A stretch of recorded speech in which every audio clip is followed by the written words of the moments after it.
you know, early on in the first half watching it, I'm thinking, you know, there doesn't seem to be a lot of cohesion here with Liverpool. Some passes going astray. And I think the fact that you make so many changes, that will happen. But fortunately for Liverpool, they were playing against a side who, quite frankly, are in desperate trouble. And it's not getting any better. The fact that Nathan Ake had to go off with a hamstring injury, clearly a hamstring injury, that's 4 or 5 weeks, no danger. And so they're struggling big time defensively. They were really poor, but Liverpool, listen, you can only beat what's put in front of you. And then by the end of the game, I mean, it was only 3, but it was a demolition. A lot of people bang on about clean sheet, first in 14. You read much into it considering the opposition? No, not considering the opposition. Last week, we were sat here after City dropped points against Newcastle. I asked you if it was over. You had, mathematically it's still not over, but surely now, 14 points is the lead over City. Leicester, obviously, this would be the biggest collapse almost of all time. Yeah. You know, everybody talks about a few moons ago when Newcastle were I think, 11 points ahead and completely blew it. But this would be catastrophic. For Liverpool not to win the league now this year would be an absolute catastrophe. They're going to win it, aren't they? I think so. That's it. It's done. Meanwhile, elsewhere in the Premier League, the big story of the morning was Duncan Ferguson taking the reins over Everton up against Chelsea. Yep. Everton, completely different animal compared to what we've seen under Marco Silva. Well, it was no frills football, is what it was. No passing out the back. In fact, partly the reason Chelsea lost this game was because of the mistakes they made trying to pass the ball out from the back. Yeah. You talk about Calvert-Lewin is an old-fashioned centre-forward. He showed that today because Everton was all about hit the front man and then get everybody around him or put it in behind and fight.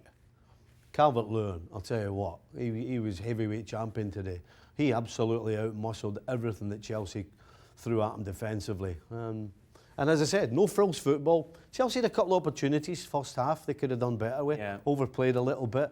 But the second half, I didn't get the feeling that Chelsea were going to actually get themselves ahead in this game at all. And another mistake, third goal absolutely killed it. But, I mean, Goodison Park was rocking and rolling. It was rocking. Does he get it full time? Is it that simple? No, you can't. The way they played, you can't play that way away from home. It's okay at home. When you've got the crowd behind you, you've got all the energy that comes with being at home. But you can't do that away from home. The amount of work and the amount of effort and commitment that was put into that game, it's very difficult to do that every single time you step on the field. I think they can get away with doing that at home, but not away from home. 3 defeats in 4 now for Chelsea in the Premier League. What's wrong? They can't defend. Losing too many goals. They look good. They look good. Certainly look good in the first half going forward. Yeah. But can't defend. You can't afford to give goals away in the Premier League. Burnley, however, did concede a lot of goals. 5-0, the victory for I didn't Spurs. see that coming. I didn't see it coming. And as bad as Spurs were going forward against United last week, they were the complete opposite. They were absolute and utterly dynamite. And the fact that they get a goal after, 4 minutes with Harry Kane, I mean, it's not just a straightforward, what a strike. Yeah. I mean, this thing's going like a rocket. It's moving all over the place. Nobody closes them down right enough.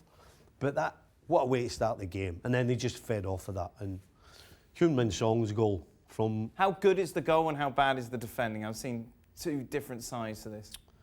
I think you've got to question the defending, but at the same time, when you run from pretty much the edge of your own box with a ball at your feet, going past defenders, diving in, and they turn the pace at the end as well, and then to go that far and then have the composure just to roll it into the corner past the goalkeeper.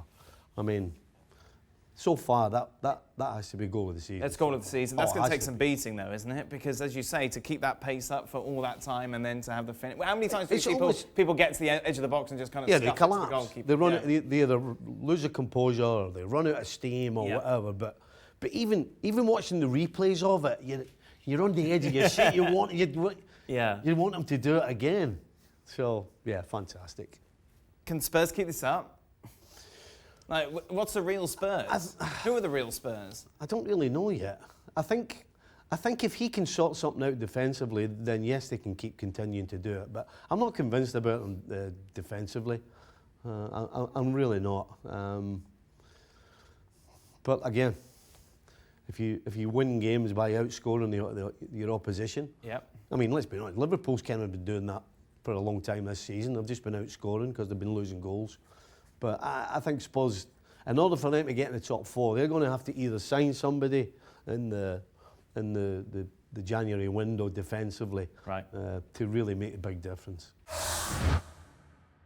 Thanks for watching ESPN on YouTube. For more sports highlights and analysis, be sure to download the ESPN app. And for live streaming and premium content, subscribe to ESPN+.